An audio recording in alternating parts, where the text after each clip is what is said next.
Graça e paz, queridos, Deus te abençoe. Segunda-feira, dia de segunda às 18, sempre juntos, compartilhando informações da palavra de Deus, crescendo juntos em conhecimento, expandindo o reino de Deus pelo ensinamento da sua palavra.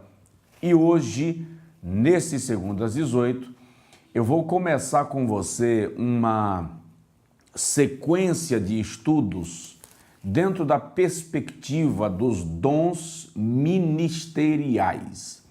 Dons ministeriais. O apóstolo Paulo, escrevendo aos Efésios, no capítulo 4, e ele está tratando da questão da unidade cristã, da questão da unidade da fé. Paulo orienta aquela igreja em Éfeso que os dons ministeriais foram dados para cooperar com a igreja na construção desta unidade cristã.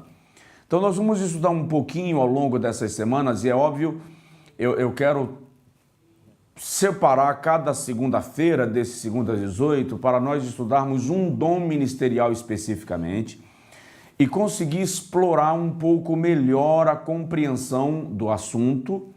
Óbvio, a minha ideia nunca será esgotar qualquer assunto de cunho doutrinário da Santa Bíblia, jamais esgotar um assunto ou ser o dono da verdade, apenas compartilhar aquilo que compreendemos da palavra de Deus, buscando ser coerentes com os fundamentos cristãos e com isto nos treinar, nos preparar, nos precaver, se esta for a expressão, para alguns abusos doutrinários que nós estamos vivenciando no contexto evangélico do Brasil, de modo particular, que é o nosso cenário e que é o nosso ambiente.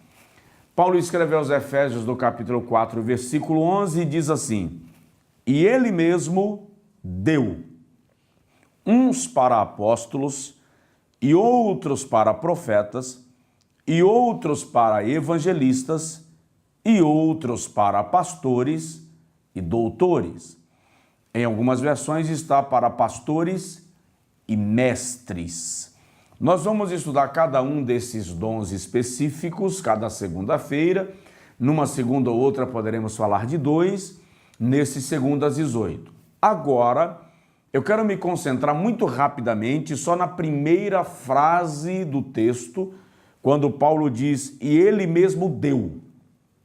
Bom, se estamos tratando da unidade da fé e Paulo está defendendo o princípio, o conceito de corpo da igreja, e esta mesma defesa ele já faz lá aos Coríntios, no capítulo de número 12, quando Paulo começa a mostrar que a igreja, embora muitos membros, um só corpo.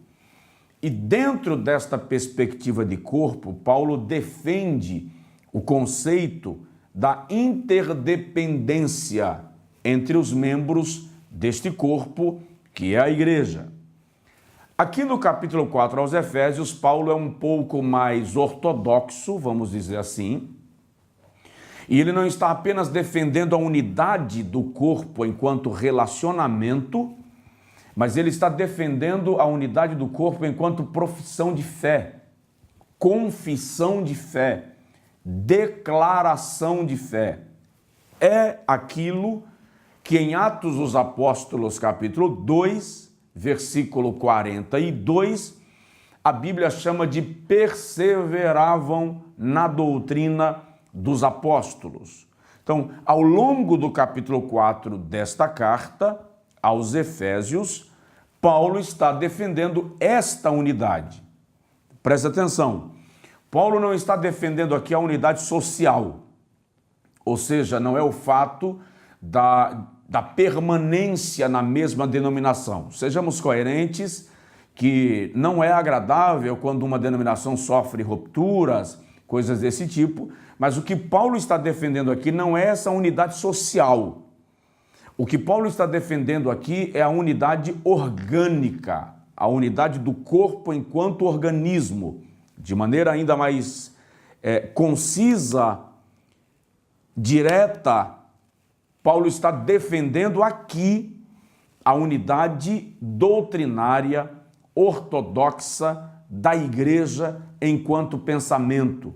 Ou seja, o cuidado do apóstolo Paulo é para que a igreja não seja disseminada, atacada por pensamentos teológicos divergentes, heréticos, não apenas divergentes, porque a divergência de raciocínio é natural num ambiente onde as pessoas pensam, mas o cuidado de Paulo é evitar a divergência herética que contamina a saúde da igreja e prejudica o bem-estar do corpo de Cristo. Aliás, ele já havia previsto isso, está lá em Atos dos Apóstolos, capítulo 20, versículo 28 a 31, quando Paulo está prestes a empreender a sua terceira viagem missionária, há quem diga que tenha sido a última, e Paulo reúne os obreiros da igreja de Éfeso, da região de Éfeso, e o que Paulo diz para eles em Atos 20 e 28 é: olhai por vós mesmos e pelo rebanho, sobre o qual Deus vos constituiu bispos ou ministros, apacentadores, para apacentardes as ovelhas que ele adquiriu com o seu próprio sangue. Aí Paulo diz: porque eu sei que depois da minha partida entrarão no meio de vós lobos cruéis, que não pouparão o rebanho. E dentre vós mesmos se levantarão homens presunçosos, querendo atrair discípulos após si.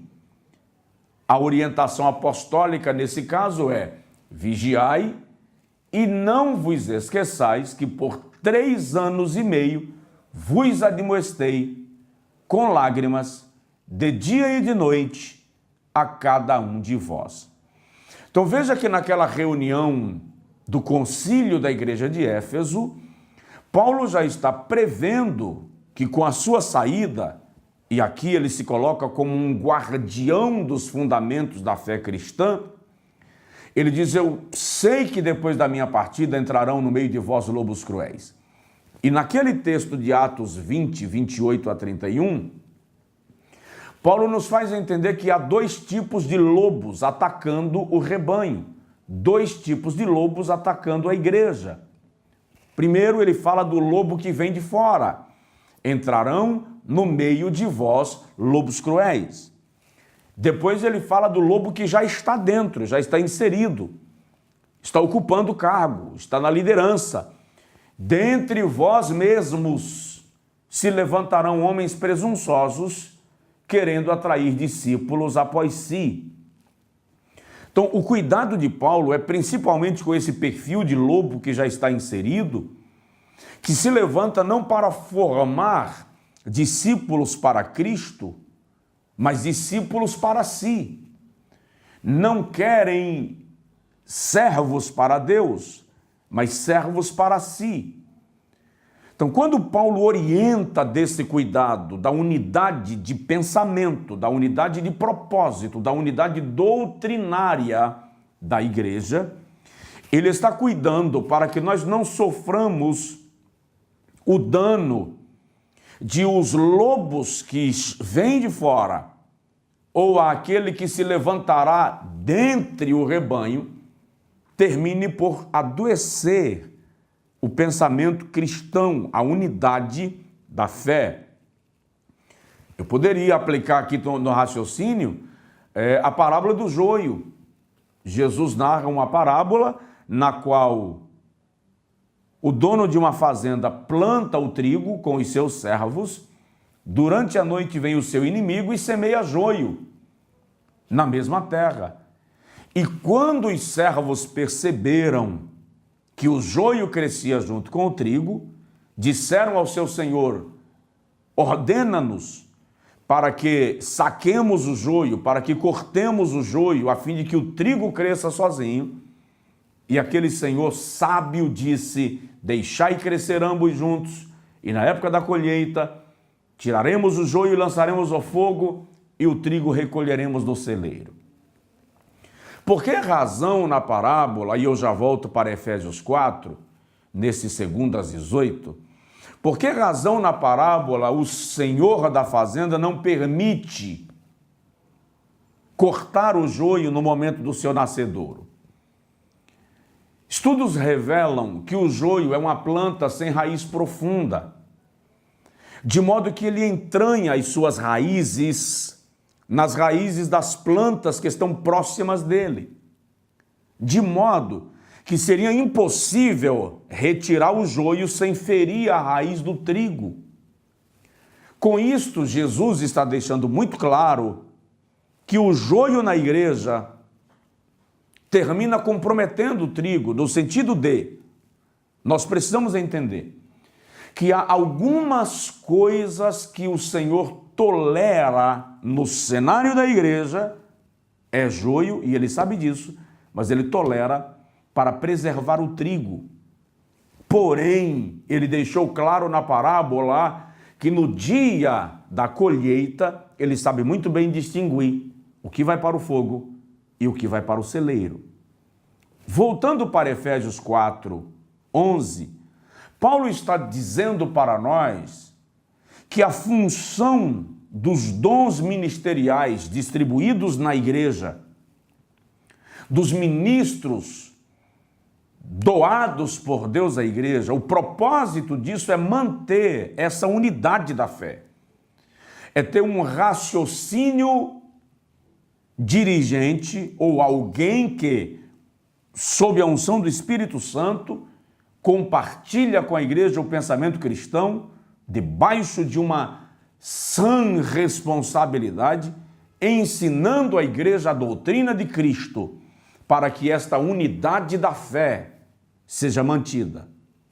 Esse é o nosso 2:18, e na próxima segunda-feira nós vamos falar um pouco sobre o dom ministerial de apóstolo, mas eu preciso te lembrar, em concluindo esse 2:18, que na linguagem de Paulo, o Senhor Jesus deu à igreja os ministros. Então é muito sério isso, porque a gente está vivendo um ambiente bastante conturbado no que tange a esse cenário, em que alguns ministros estão pensando que as igrejas foram dadas a ele. E nós precisamos entender que a igreja não é a nossa propriedade.